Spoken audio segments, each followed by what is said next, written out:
Sagittarius Sun and Rising, welcome to your April 2025 Astro Update. It's Raina here.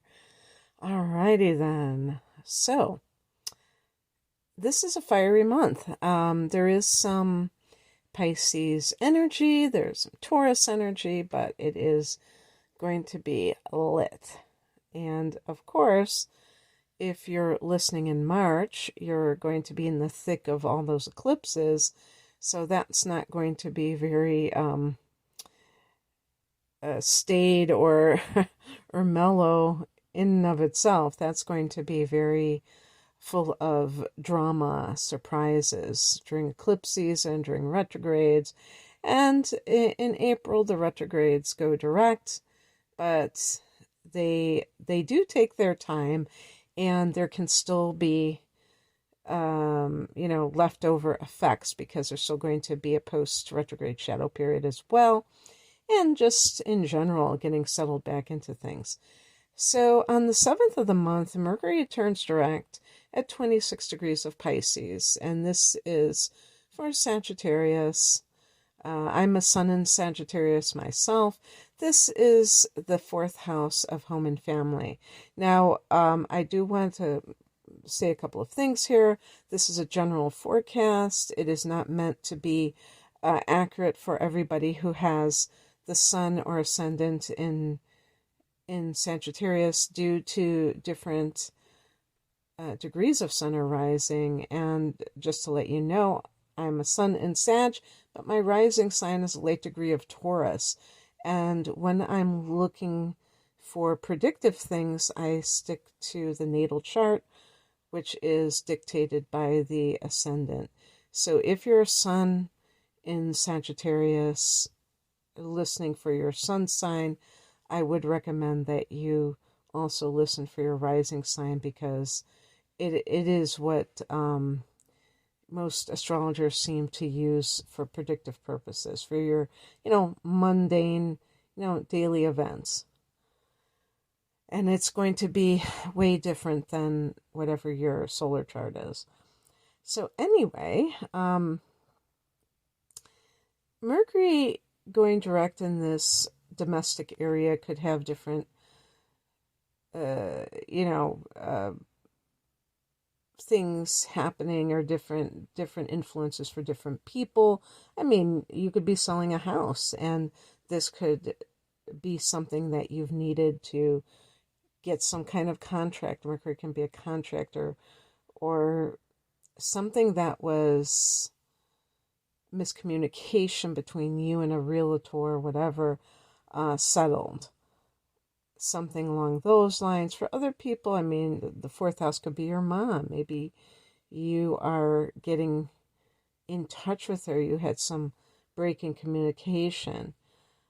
This could be you could have been rethinking your domestic situation, and now you are more resolute because of what has transpired in March, starting in the middle of March, and now has run its course. On the 12th, we have a full moon at 23 degrees of Libra, which is a friendly angle for Sag. That's coming from the 11th house of hopes and wishes, and also this is the house of gains. So this can be full moon. That could be like getting some kind of bump in your profits even. On the same day, Venus, which rules Libra, by the way, goes direct at 24 degrees of Pisces, again in that 4th house. So what do you know? Maybe there's some kind of money coming to you from your mom, from real estate matters. There could be some connection between those two transits. Now, I do want to say something about that 11th house, because that 11th house is also the house of hopes and wishes. Did I say that? Maybe I said that at the beginning, because it's the house of friendships and groups too. But in terms of being the house of your dreams or your long-range goals, full moon can mean that that is coming to fruition, and maybe it has to do with some kind of domestic situation. So maybe you're like, oh, if only I could have money for a down payment on my house, on a house. And it happens on the same day that you have these two transits and they're connected like that. So just putting it that way. And on the 16th, Mercury goes back into Aries. So, after it dips back into the 4th, it goes back into the 5th, and it's a friendlier angle for Sagittarius for sure. And this is the house of love and creativity.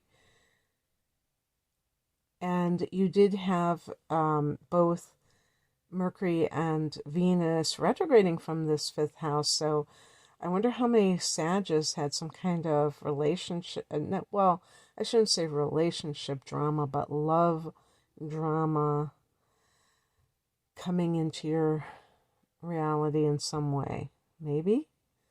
Possibly? Well, now it's coming back and the dust is settling. So something that maybe was hearing from somebody from your past, maybe it was okay, maybe it wasn't, and you had to really think about it, because some people and fire signs like us tend to be very spontaneous, which is a nice way or a nice version of being rash and doing things because we're just in that heat of the moment and then thinking, what did I just do? So anyway,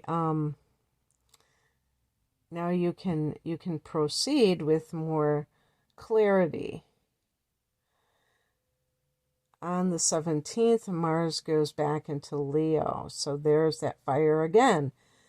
And this time for Sag, this is in the area of the house that we rule, the 9th house. So some of you may be like, okay, great. Now I can take that long distance trip that I had to put on the shelf, and I am just itching to go. I have wanderlust. For some people, this is some kind of a passion project that may have, it could be with publishing, it could be with some kind of religious studies or something along those lines, perhaps. But something going on in the area that we rule, the 9th house, that deals with expansion. On the 19th, the sun goes into Taurus, and of course we know Taurus is an earth sign, so it's very grounded energy. For Sagittarians, this is an in conjunction, so it's kind of a weird angle for us. We wouldn't call it cooperative, but by the same token, it can give us, based on the transits, it can give us certain things when you have planets transiting in Taurus, because this is the 6th house for Sagittarius. So anything 6th house is going to be related to work matters, to health matters, and to our daily schedule. So all of these things can benefit us for sure. There's going to be a new moon here on the 27th, and you may feel like you're turning over a new leaf in terms of your health. You may get a new job in some cases. Obviously, if you're applying for them, whatever, but yeah, so that could be very good. New health regimen. On the 30th, Venus, and even like a new schedule, your daily routine, which is great because that can help you to succeed. Maybe, you were doing things that were frittering away your time, or simply wasn't maximizing your time. And now you can do that. The earth energy, some of us, like I said at the beginning, I have Taurus rising, and I have the moon in Virgo. So some of you are going to have, maybe you have a water moon sign, or you have Capricorn ascendant, whatever. these are, the Taurus energy will hit that nicely. So it's not always looking at the sun sign and how, or the ascendant and how that is forming an angle. You have to look at everything. So on the 30th, Venus goes back into Aries, so there's that more fire energy back into that fifth house, and Venus in the fifth house is awesome because Venus is about pleasure. It's about, Venus is about pleasure, but the fifth house is about having fun. And this put together, you can be enjoying so much. Venus can be about artistic pursuits. Maybe you're going to museums more often. Maybe you're appreciating, art movies or something that really is higher, more refined is what Venus is about. But maybe you are crushing on somebody and falling in love. Fifth house, love and creativity, artists, Sagittarian artists, really getting into this in that sense. Definitely if you're a writer, because Mercury is there. So, the month ends on a real fun note. So that's what I have for you, Sag. I hope that you're looking forward to April. If you would like a private reading by me, I do all kinds of readings. I do natal chart interpretations. I look at transits for the upcoming 12 months, and I have a package deal that has both of those, an hour long of both of those types of readings for a special price, because sometimes people order those separately, but they really do go together. And if you like the tarot, I also do the tarot, and I have a combination of all three of those called the whole enchilada. But the two astrology readings package deals called Deep Dive, and I have another combination between a tarot reading and one of the chart readings called Combo Platter. And I have love readings, career readings, that kind of thing. You can find out more information at the link below. Thanks for listening. Take care.